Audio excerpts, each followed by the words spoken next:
Next up, Commissioner Clayton Lopez. Good evening.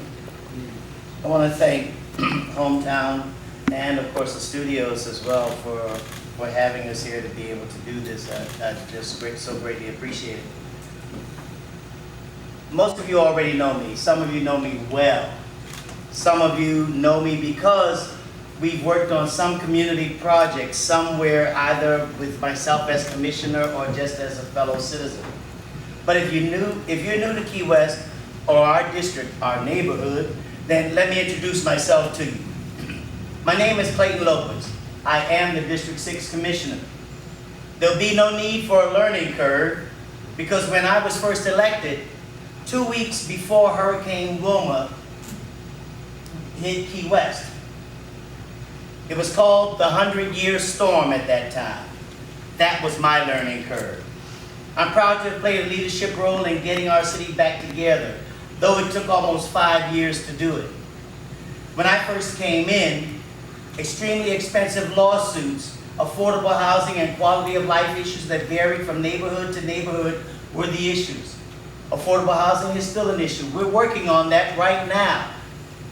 We've just approved the College Road thing. We've just approved a development agreement for the 3.2.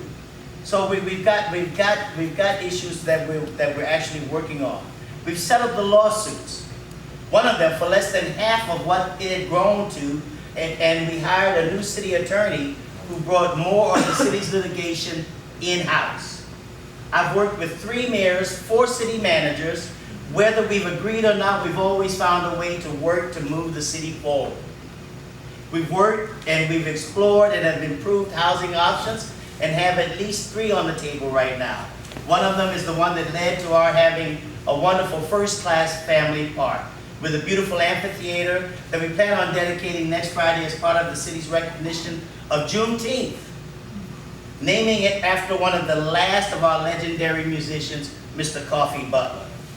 We've redeveloped the Nelson English Park, built a new Sexton's house at the city's historic cemetery, built a new fire station, as my colleague Commissioner Wardlow mentioned, in the heart of the city. We've restored the Douglas Gym and Recreation Center. We've restored structurally the Douglas Band Room. While we have attempted to address and have done so in some areas, we still have serious parking issues all over the city. We know that those in our district are particularly difficult, but we are working on them. Some of those ideas will be coming before you within this next term. All of this went on despite the interruption brought by Hurricane Irma, which didn't hit us directly but caused significantly more problems for a community just coming back from the last major storm and some small ones in between. Speaking of the 2 hurricanes that interrupted much of our forward movement, we just voted to challenge the flood maps proposed by FEMA, which, if we're successful, will be a massive savings to our citizens. I look forward to continue representing you. My name is Clayton Lopez. I live here, I was born here, I've always been here, I'll always be here. On August 18th, vote Clayton Lopez, District 6 Commissioner.